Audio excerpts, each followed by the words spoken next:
दक्षिण में लिखी गई राम कथाओं में महर्षि कम्मन की राम कथा है इरावतारम, इराम अवतारम। उसमें एक बहुत अद्भुत प्रसंग है जो वाल्मीकि रामायण तुलसी रामायण में नहीं है।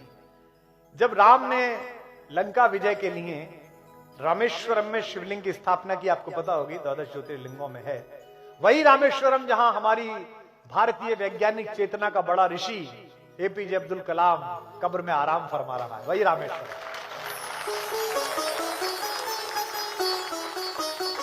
जब उन्होंने शिवलिंग की स्थापना की तो उन्होंने कहा कि आसपास कोई आचार्य ढूंढ के लाइए, कोई पुजारी, कोई ब्राह्मण ढूंढ के लाइए जो मेरा यज्ञ करा दे।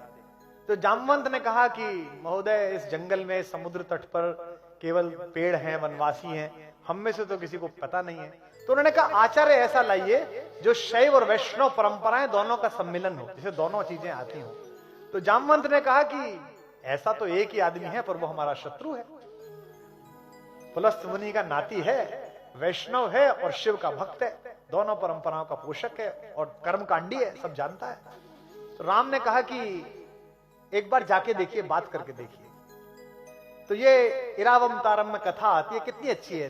दुश्मन भी हो तो ऐसा हो, सामने वाला भी, हाथ में आंख में पानी नहीं, हाथ में खंजर नहीं, आंखों में पानी चाहिए। राहत भाई का शेर है, हाथ में खंजर नहीं, आंखों में पानी चाहिए, ऐ खुदा दुश्मन भी हमको खानदानी चाहिए।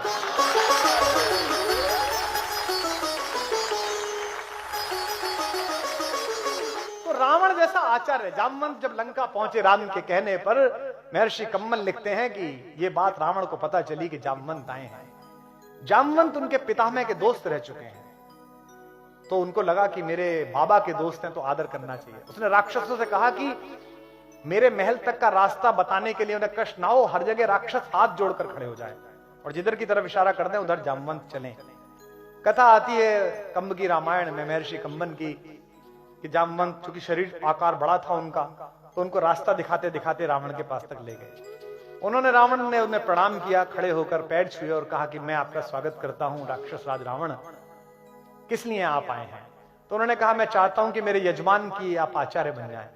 तो उसने कहा कि स्वीकृति से पूर्व मुझे विचार करना पड़ेगा और विचार में देरी लगेगी, तो अगर आप आसन ग्रहण कर लेंगे तो अच्छा होगा, मैं भी बैठ पाऊंगा।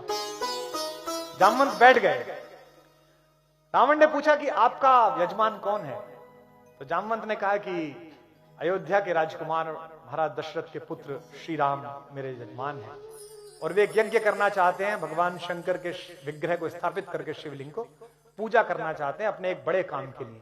तो रावण ने पूछा क्या ये बड़ा काम लंका विजय तो नहीं? जामवंत ने कहा आचार्य आप ठीक समझ रहे हैं, ये लंका विजय का यज्ञ है, तो क्या आप आचार्य पद स्वीकार करेंगे?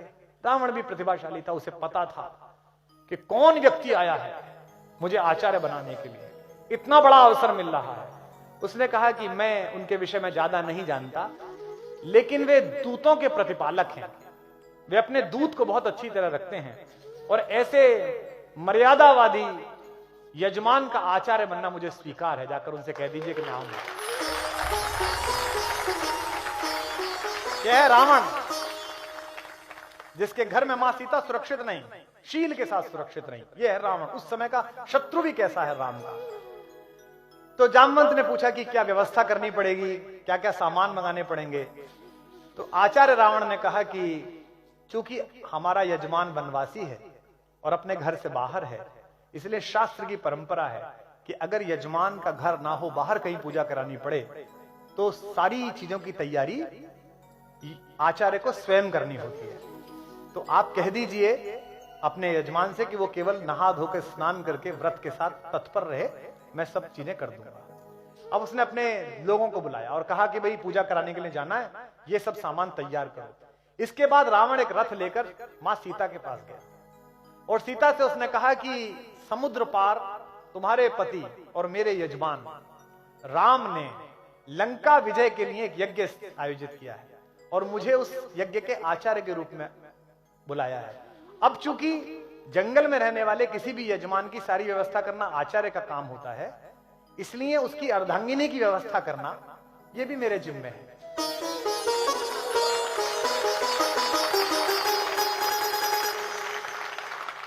तो ये रथ खड़ा हुआ है, ये पुष्पक विमान है, तुम इसमें बैठ जाओ, लेकिन तुम ध्यान रखना वहां भी तुम मेरी ही सुरक्षा में हो, मेरी ही कैद में हो, और मैं आचार्य रावण तुमसे ये कहता हूं कि तुम मेरे यजमान की अर्धांगिनी के नाते, अर्ध यजमान के नाते इस पर बैठ जाना। कम्मन राम कथा में प्रसंग आता है कि यह सुनकर देवी सीता ने रावण को आचार्य कहकर प्रणाम किया, जो आज्ञा आचार्य। और अगली बात सुनिए, और उनके प्रणाम करने पर उसी रावण ने देवी सीता को अखंड सौभाग्यवती भव का आशीर्वाद दिया।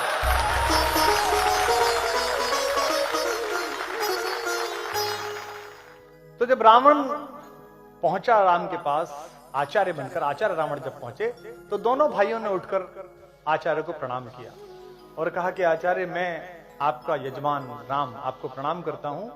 मैं लंका विजय के लिए एक यज्ञ कर रहा हूं और मैं चाहता हूं कि यहाँ के शिव का विग्रह स्थापित हो, ताकि देवादिदेव महादेव मुझे आशीर्वाद दें कि मैं लंका पे विजय प्राप्त कर सकूं। ये लंकेश से कह रहे हैं रावण, लेकिन आचार्य रावण से कह रहे हैं।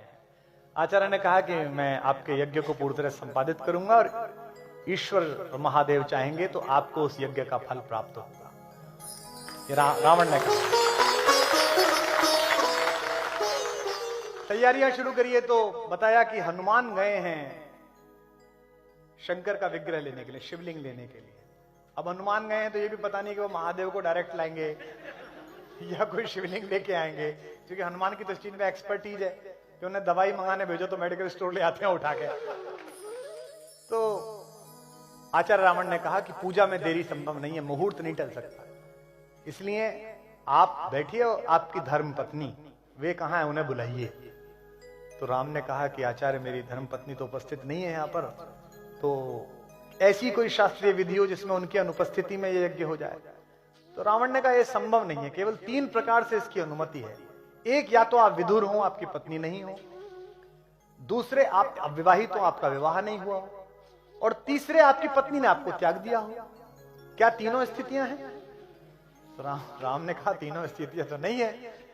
अब राम ये कैसे कहें कि आप ही हैं उसके कारण, क्योंकि वे तो आचार्य हैं।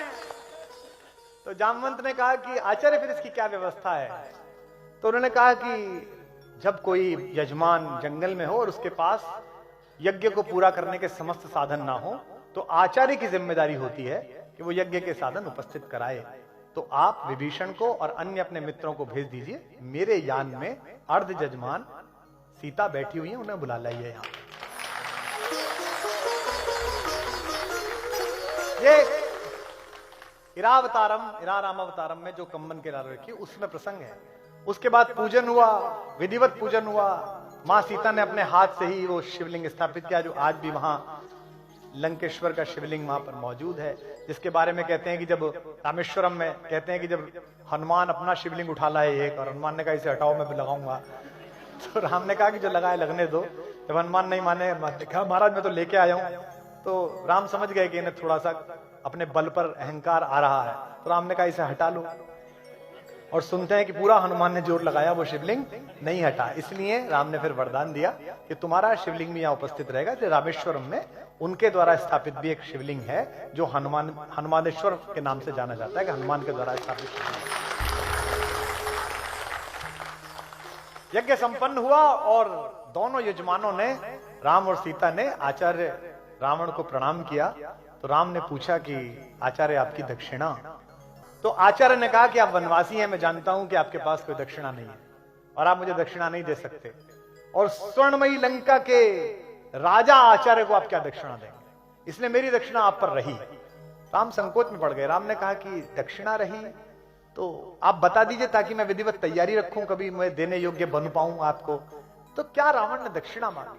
राम ने कहा आचार्य होने के नाते मैं आपसे दक्षिणा मांगता हूं कि जब मेरा अंतिम समय आए तो यजमान मेरे सामने उपस्थित रहे, मैं आपसे दक्षिणा मांगता हूं।